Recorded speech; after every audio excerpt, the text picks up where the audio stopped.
ஓம் நம சிவாய நமக. தென்னாடுடைய சிவனே போற்றி, எந்நாட்டவர்க்கும் இறைவா போற்றி. ஒரு மனிதனுக்கு பார்த்தீங்கன்னா வாழ்க்கை முறையிலையும் சரி, பொருளாதார ரீதியாகவும் சரி, ஒரு மன உளைச்சல், கஷ்டங்கள், இப்படி பலவாறான பிரச்சனைகளை உண்டு பண்ணுவது அப்படிங்கிறது இந்த கடன் சம்மந்தப்பட்ட விஷயங்கள் தான். இப்படி நம்ம கடன் வாங்கும் பொழுது அதை நம்ம திருப்பி செலுத்தவும் முடியாது, அளவுக்கு மீறி நம்ம வாங்கி வச்சுருப்போம். அதனால் நமக்கு குடும்பத்தில் சண்டைகள், அந்த கடன் கொடுத்தவங்க பார்த்திங்கன்னா நம்ம கேட்கும்போது இல்லைன்னு சொல்லும்போது அதனால் அவர்கள் நமக்கு தேவையில்லாத பிரச்சனைகள், மன உளைச்சல் சம்மந்தப்பட்ட விஷயங்களில் பேசி விடுவாங்க. இப்படி இந்த கடன்கள் விரைவாக நமக்கு தீரணும் அப்படின்னா நம்ம என்ன செய்யணும் அப்படிங்கிற ஆன்மீகம் சார்ந்த விஷயங்களை தான் நம்ம இன்றைக்கு தெரிந்து கொள்ள போகிறோம். இப்போ நம்ம நிறைய கடன் வாங்கிட்டோம், அதிலிருந்து தப்பிக்கணும், அதை நம்ம எப்படியாவது அடைக்கணும் அப்படின்னு நம்ம பலவாறு முயற்சி செய்துமே நம்மளால் முடியாது. சில பேர்கிட்ட நம்ம உதவிகளை கேட்டாலுமே அவர்களும் அந்த உதவிகளை செய்ய மாட்டாங்க. இப்படி ஒவ்வொருவருக்கும் ஏதாவது ஒரு சூழ்நிலையில் பார்த்திங்கன்னா அடுத்ததாக என்ன செய்வதுன்ட்டு தெரியாமல் விதி பிதுங்கி போய் நிற்போம். அப்படிப்பட்ட சூழ்நிலையில் யாராவது ஒருவர் நமக்கு உதவி செய்ய மாட்டார்களா என்று கூட பார்த்திங்கன்னா நம்ம ஏங்கி கொண்டு அந்த நேரத்தில் நம்ம பலரும் சரணாகதி அடையக்கூடிய ஒரு இடம்னு பார்த்திங்கன்னா அது கோவில் தான். ஒரு சிலர் பார்த்திங்கன்னா அவர்களுடைய இந்த குலதெய்வத்திடமிருந்து சென்று இந்த வழிபாடுகளை செய்து எங்களுடைய இந்த கஷ்டங்கள் எல்லாமே தீர்க்கணும் அப்படின்னு வேண்டுவார்கள். இன்னும் சிலர் பார்த்திங்கன்னா இஷ்ட தெய்வத்திடம் சென்று வழிபாடுகள் செய்வார்கள். எப்பேற்பட்ட சூழ்நிலையாக இருந்தாலும் பார்த்திங்கன்னா அந்த சூழ்நிலையிலிருந்து வெளியே வருவதற்கு யாரோட உதவியுமே கிடைக்கவில்லை என்னும் பட்சத்தில் நம்ம இந்த மாதிரி அன்னபூர்ணி தாயாரை நம்ம வழிபாடு செய்யும் பொழுது நமக்குள்ள எல்லா பிரச்சனைகளையுமே தீரும் என்று தான் இந்த ஆன்மீகம் சார்ந்த பதிவில் நம்ம தெரிந்து கொள்ள போகிறோம். அதை நம்ம எங்கு சென்றோம், எல்லா வழிபாடும் செய்கிறோம், ஆனாலுமே நமக்கு இந்த கடன் பிரச்சனை மட்டும் தீரவே இல்லைன்னா நீங்கள் இந்த ஒரு வழிபாடு செய்து பாருங்கள். கட்டாயம் பார்த்தீங்கன்னா நீங்கள் எப்பேற்பட்ட கடன்களில் இருந்தாலுமே அது கட்டாயம் தீர்ந்து விடும் அப்படிங்கிறது தான் நிதர்சனமான ஒரு உண்மை. பலரது இல்லங்களிலும் பார்த்தீங்கன்னா அன்னபூரணி சிலை என்பது இருக்கும். இன்னும் சிலர் தங்களுடைய சமையலறையிலும் அன்னபூர்ணி படத்தையோ அல்லது சிலையையோ வைத்திருப்பார்கள். இப்படி பார்த்தீங்கன்னா நம்ம அன்னபூர்ணி தாயை நம்ம வழிபாடு செய்தோம் என்றால் நம் வீட்டில் அன்னத்திற்கும் எந்தவித குறையும் வராது. அதே போல் நம்ம உண்ணும் உணவிற்கு எந்தவித குறையும் வராது என்று கூறப்படுகிறது. உண்ணும் உணவிற்கு குறை வராது என்றால் அந்த உணவை வாங்கக்கூடிய அளவிற்கு பார்த்தீங்கன்னா நமக்கு பணம் வரும் என்று தான் அர்த்தம். இப்படி நம்ம அன்னபூர்ணி தாயாரை தினம்தோறுமே வழிபாடு செய்வது அப்படிங்கிறது நமக்கு அன்னத்திற்கும் நம்ம உணவிற்கும் எந்த ஒரு பஞ்சமும் வராது, செல்வத்திற்கும் எந்த ஒரு குறையும் இருக்காது அப்படிங்கிறதான். அதனால் தினம்தோறுமே நீங்கள் பெண்கள் காலையில் எழுந்திருக்கும் பொழுதே அன்னபூர்ணி தாயாரை வழிபாடு செய்துவிட்டு அதற்கப்புறம் நீங்கள் சமையல் செய்வதே ஒரு சிறப்பான விஷயம். உங்களுக்கு சமையலுக்கும் எந்த ஒரு குறையும் இருக்காது, பணத்திற்கும் எந்த ஒரு தட்டுப்பாடு இல்லாமல் அது நமக்கு கிடைத்து கொண்டே இருக்கும். ஏன்னா இப்போ உள்ள காலத்தில் பார்த்தீங்கன்னா விலைவாசி எல்லாமே நமக்கு பணம் தான் முக்கியமாக திகழ்கிறது. ஒருவருடைய வாழ்க்கையில் ஏற்படக்கூடிய அனைத்து விதமான பிரச்சனைகளுக்கும் அடிப்படை காரணமாக திகழ்வதே பணம் தான். ஏதாவது பெறணுன்னாலும் சரி, ஏதாவது கொடுக்கணுன்னாலும் சரி, நமக்கு பணம் இல்லாமல் அந்த இடத்துல அந்த பரிவர்த்தனை நடப்பதே கிடையாது. அதனால் இன்றைய சூழ்நிலையில் நமக்கு இது அவசியமாகவே இருக்கின்றது. என்னதான் நம்ம இறைவன்களை வழிபட்டு நம்ம வாழ்ந்தாலுமே நமக்கு அந்த செல்வ வளம் அப்படிங்கிறது மிகுதியாக இருக்கும் பொழுது தான் நிம்மதியான வாழ்க்கை அப்படிங்கிறது இருக்கும். ஏன்னா நம்ம வாயார கூறிடலாம். சில பேர் பார்த்திங்கன்னா சில பேருக்கு அந்த ஆசைகள்லாம் இருக்கும். போதும் என்கிற அந்த மனம் பார்த்திங்கன்னா ஒரு சிலருக்கு மட்டும்தான் இந்த வாழ்க்கையில் பட்டு அனுபவித்து இனிமேல் போதுண்டா அப்படி சாமி அப்படிங்கிற அளவுக்கு அந்த எல்லாம் பட்டதவங்க பார்த்திங்கன்னா தான் அவங்களுக்கு தான் இந்த பணத்தின் மீது எந்த ஒரு ஆசைகளும் இல்லாமல் இருக்கும். ஆனால் இப்போ உள்ள காலகட்டத்தில் எல்லா தேவைகளையுமே குடும்ப தேவைகள் எல்லாமே பூர்த்தி செய்வதற்கு பணம் ஒரு அடிப்படை காரணமாக இருக்கின்றது. அதனால் இந்த பணத்தை நம்ம எப்படியாவது சம்பாதித்து சேகரித்து நல்ல வரையில் நம்ம வைத்துக்கொள்ளணும்னா நம்மளுக்கு இறையொருள் அப்படிங்கிறது கட்டாயம் தேவைப்படுகின்ற ஒரு விஷயந்தான். நம்ம கொடுத்த இடத்துலேருந்து பணம் வராவிட்டாலும் பிரச்சனை தான், நம்ம வாங்கிய இடத்தில் பணத்தை திருப்பி கொடுக்க முடியவில்லை என்றாலும் பிரச்சனை தான். நம்முடைய வாழ்க்கையில் நடக்கக்கூடிய ஒவ்வொரு செயலுக்கும் அடிப்படையில் பணம் இருப்பது என்பது தான் குறிப்பிடத்தக்கது. அப்படிப்பட்ட பிரச்சனையிலிருந்து விடுபடுவதற்கு தான் அன்னபூர்ணி தாயாரை நம்ம வழிபாடு செய்ய வேண்டும் அப்படின்னு சொல்வது. தினமும் காலையில் நீங்கள் ஒரு முறை அந்த விளக்கேற்றி வழிபாடு செய்வதை அன்னபூர்ணி தாயார் படத்திற்கு முன்பாக வைத்து மனதார வேண்டிக் கொள்ளுங்கள். எங்களுடைய பிரச்சனைகள் எல்லாம் தெரிந்து நல்ல வழியில் நாங்கள் இருக்கணும் அப்படின்னு நீங்கள் வேண்டிக் கொண்டாலே உங்களுக்கு அது நல்ல செல்வ வளத்தையும் தானிய வளத்தையுமே மேம்பட செய்யும் அப்படிங்கிறது தான் நிதர்சனமான ஒரு உண்மை. முழு நம்பிக்கையோட அன்னபூர்ணி தாயாரை மனதில் நினைத்து கொண்டு இந்த வழிபாடு செய்யணும். பிரம்ம முகூர்த்தத்தில் எழுந்து நம்ம விளக்கேற்றி அன்னபூர்ணி தாயாரை வழிபாடு செய்வது மிகவும் சிறப்புக்குரியது. தினமும் எங்களால் வழிபாடு செய்ய முடியாது அப்படின்னு சொல்கிறவங்க செவ்வாய்க்கிழமை வெள்ளிக்கிழமையாவது வழிபாடு செய்யுங்க. அதிலும் இப்போ குறிப்பாக பார்த்தீங்கன்னா நவராத்திரி இப்போ நடந்துக்கிட்டு இருக்கு. வளர்பிறையும் கூட, வளர்பிறையில் வரக்கூடிய இந்த செவ்வாய்க்கிழமை இந்த அன்னபூர்ணி வழிபாட்டை செய்பவர்களுக்கு நல்ல பலன் கிடைக்கும் என்றே கூறலாம். ஒரு தட்டை எடுத்துக்கோங்க, அதில் பச்சரிசியை நிரப்பிக்கோங்க. அதற்கு மேலே அன்னபூர்ணி தாயாரின் சிலையை வைக்க வேண்டும். அடுத்ததாக மஞ்சள் தூள் வேண்டும். இது நாம் விரலி மஞ்சள் அரைத்து பொடியாக தயார் செய்த அந்த மஞ்சள் பொடியை கூட நம்ம பயன்படுத்துவது என்பது மிகவும் நல்லது தான். இயலாத பட்சத்தில் நம்ம கடையில் விற்கக்கூடிய அந்த மஞ்சள் தூளை கூட நம்ம வாங்கி பயன்படுத்தி கொள்ளலாம். அதாவது ஒரு தாம்பூலத்தட்டை எடுத்து பார்த்தீங்கன்னா பச்சரிசியை அதில் நல்லா பரப்பிக்கோங்க. அதற்கு மேலே அன்னபூர்ணி தாயாரின் சிலையோ இல்லை அந்த படத்தையோ நம்ம வைத்து கொள்ளலாம்.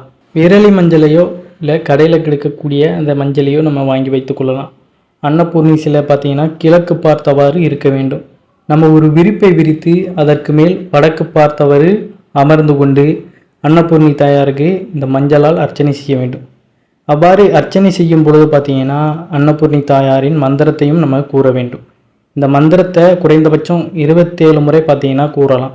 அதிகபட்சம் 108 முறை கூறலாம். இந்த வழிபாட்டை நீங்கள் தினந்தோறும் பார்த்தீங்கன்னா விளக்கேற்றி வழிபாடு செய்யுங்க. இந்த செவ்வாய் வெள்ளிக்கிழமைகளில் பார்த்தீங்கன்னா இப்படி நீங்கள் நல்லா பச்சரிசியை பரப்பி இந்த ஒரு வழிபாடு செய்யுங்க.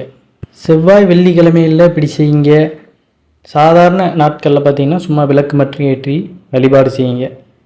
அதை தொடர்ந்து பார்த்தீங்கன்னா 48 நாட்கள் செய்தோம் என்றால், ஒரு மண்டலம் செய்தோம்னாலே அதற்குரிய பலன் நமக்கு அதிவேகமாகவே கிடைக்கும் என்பதுதான். ஒரு நாள் 2 நாள் நம்ம விட்டுறக்கூடாது. 48 நாட்கள் ஒரு மண்டலம் நம்ம தொடர்ச்சியாக அதை கடைபிடிக்கும் பொழுது தான் அந்த பலன் நமக்கு கட்டாயம் கிடைக்கும். இப்படி அர்ச்சனை செய்து முடித்த பிறகு பார்த்தீங்கன்னா அன்னபூர்ணி தாயாரின் சிலையை அப்படியே நம்ம பூஜை அறையில் இருக்கிற மாதிரி வைத்துக்கொள்ளலாம். சில பேர் சமையல் அறையில் செய்வீங்க.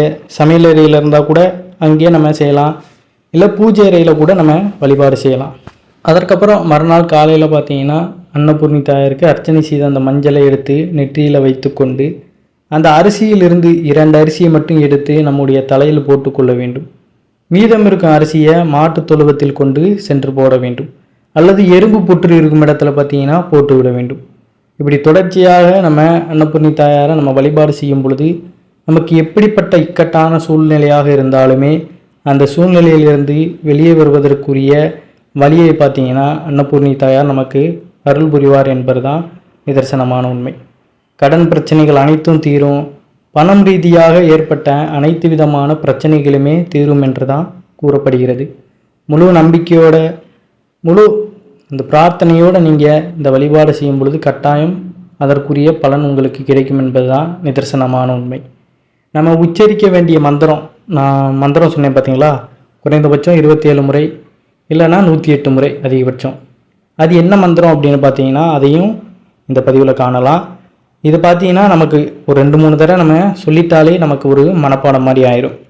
ஓம் ஐம் க்ரீம் ஸ்ரீம் க்ளீம் அன்னபூர்ணாய நமக. ஓம் ஐம் க்ரீம் ஸ்ரீம் க்ளீம் அன்னபூர்ணாய நமக.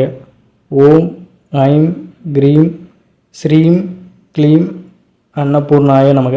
இந்த ஒரு மந்திரம் தான் பார்த்தீங்கன்னா ரொம்பவும் ஈஸி தான். இதை நீங்கள் மனதிலேயே சொல்லிக்கொண்டாலும் சரி, இல்லை வாயார சொல்லிக்கொண்டாலும் சரி, 27 முறை 108 முறை நீங்கள் உச்சரிப்பது மிகவும் சிறப்புக்குரியது. இதை நீங்கள் கணக்கு வச்சுக்கிடணும். இதை நம்ம இந்த மந்திரத்தை கூறுதோம், ஆனால் இதில் நமக்கு ஒரு கான்சன்ட்ரேட் பேரக்கூடாது. நம்ம எத்தனை முறை கூறியிருக்கோம் அப்படின்னு நம்ம அந்த இதிலிருந்து விடுபற்றக்கூடாது. அப்படிங்கிறதுக்காக என்ன பண்ணுறீங்கன்னா, ஏதாவது ஒரு தானியத்தையோ இல்லை ஏதாவது இந்த ருத்ராட்சம் இப்படி அந்த மாலை மாதிரி இருக்கும் பார்த்தீங்களா, அந்த குண்டு குண்டாக இருக்கும்ல, அதில் அந்த தொடக்கப்பகுதி அதில் அந்த டாலர் கொடுத்துருப்பீங்க பார்த்தீங்களா, அதை கணக்கு வச்சுக்கிட்டு நீங்கள் அதை ஒவ்வொன்றாக அப்படியே சுற்றிக்கிட்டு கூட இந்த மந்திரத்தை உச்சரிக்கலாம். ஏன்னா நமக்கு அந்த எண்ணிக்கை அப்படிங்கிறது இதில் சரிவர தெரியும். முதலையே அதில் எத்தனை இருக்குன்னு கவுண்ட் பண்ணிக்கோங்க. அப்போ ஒரு சுத்து வந்துச்சுன்னா இத்தனை மந்திரம் நான் சொல்லியிருக்கேன் அப்படின்னு உங்களுக்கு தெரிய வரும். இல்லைன்னா அந்த தானியத்தை எடுத்துக்கோங்க. அந்த அனைத்து தானியத்தையுமே எடுத்துகிட்டு ஒரு தடவை கூறினதுக்கப்புறம் அந்த தானியத்தை ஒன்று கீழே வைங்க. அப்படியே 108 எடுத்துக்கோங்க, இல்லைன்னா 27 எடுத்துக்கோங்க. அதை ஒவ்வொன்றாக நம்ம கடைசியில் நம்ம கையில் எல்லாமே தீர்ந்ததுக்கப்புறம் நம்ம கரெக்டாக உச்சரிச்சிட்டோம் அப்படிங்கிறத இதில் கண்டுபிடிச்சிக்கலாம். மனிதர்களால் நமக்கு உதவி என்பது கிடைக்காத போது நம்ம இறைவனைத்தான் நாடியாகணும். ஏன்னா படைத்து நம்மளை காத்து ரட்சித்து கொண்டிருக்கின்ற இறைவனிடமே நம்ம உதவி கேட்கும் பொழுது அவர் நம்மளை ஒருபோதும் கைவிட மாட்டார். அதற்கு நம்ம முழு நம்பிக்கையோடு கேட்கணும். அதுதான் இறைவன் நம்மிடமிருந்து எதிர்பார்ப்பது. நம்ம ஏதோ இதை செய்கிறோம் அப்படிங்கிற மாதிரி இருக்கக்கூடாது. முழு நம்பிக்கையோட நமக்கு தெரியும் எவ்வளோ பிரச்சனையை நம்ம சந்தித்து கொண்டு இருக்கிறோம் அப்படிங்கிறத அந்த மன வருத்தம் நமக்கு இருக்கும். அதோடு நம்ம இறைவனிடம் மன்றாடும் பொழுது நம்ம செய்கின்ற வேலைகள் மூலமாக இல்லை ஏதோ ஒரு மனித ரூபமாக நமக்கு அவர் உதவி செய்வார் அப்படிங்கிறதான் நிதர்சனமான ஒரு உண்மை. சில பேருக்கு பார்த்தீங்கன்னா எவ்வளோ பெரிய கடன் இருந்தாலுமே அவர்களுக்கு அந்த கரெக்டாக அந்த ரொட்டேஷன் ஆகிட்டே இருக்கும். அதற்கு காரணம் பார்த்தீங்கன்னா இவ்வாறான முழு நம்பிக்கையோடு அவர்கள் செய்கின்ற இந்த வழிபாடு முறைகள் தான். அதனால் எந்த ஒரு கவலையும் இல்லாமல் பார்த்தீங்கன்னா இறைவனிடம் அந்த எல்லா இதையும் போட்டுட்டு வழிபாடுகளை செய்து கொண்டு உங்களுடைய வேலைகளில் நீங்கள் கான்சென்ட்ரேட் பண்ணி செய்யுங்க. நம்மளால் அடைக்க முடியல அப்படின்னு கவலைப்படாங்க. நீங்கள் உங்களுடைய வேலையை சிறப்பாக செய்து கொண்டே இருந்தாலே அதிலிருந்து நமக்கு நல்ல ஒரு இம்ப்ரூவ்மெண்ட் கிடைச்சி நம்ம எல்லா பிரச்சனைகளையுமே தீர்க்கக்கூடிய அளவிற்கு நமக்கு அந்த அருளை இறைவன் கொடுப்பார் அப்படிங்கிறது தான் நிதர்சனமான ஒரு உண்மை. உணவிற்கு நமக்கு குறை இருக்கக்கூடாது என்று அந்த எண்ணத்தில் நம்ம அன்னபூர்ணிதாயரை வழிபாடு செய்வதை விட பண ரீதியான பிரச்சனைகள் அனைத்தும் தீர வேண்டும் என்று வழிபாடு செய்தால் அனைத்து விதமான நன்மைகளுமே நமக்கு உண்டாகும் என்ற தகவலை கூறி இந்த பதிவினை நம்ம நிறைவு செய்து கொள்கிறோம். ஏன்னா பணம் தேவை அப்படிங்கிறது நமக்கு தெரியும், பணம் எவ்வளவுக்கு நமக்கு தேவைப்படுதுன்னு. அப்போ அந்த அளவுக்கு நம்ம வழிபாடில் முழு மூச்சோடு இறங்குவோம். அதனால தான் பண ரீதியாக நமக்கு பிரச்சனைகள் தீர வேண்டும் என்று மனதில் நினைத்து கொண்டு வழிபாடு செய்யுங்க. நீங்களும் முழு நம்பிக்கையோடு செய்வீங்க அப்படிங்கிறதான். அனைவரும் என்றும் இறையருள் பெற்று நலமுடன் வாழ வேண்டும். நன்றி, வணக்கம். ஓம் நம சிவாய நமக.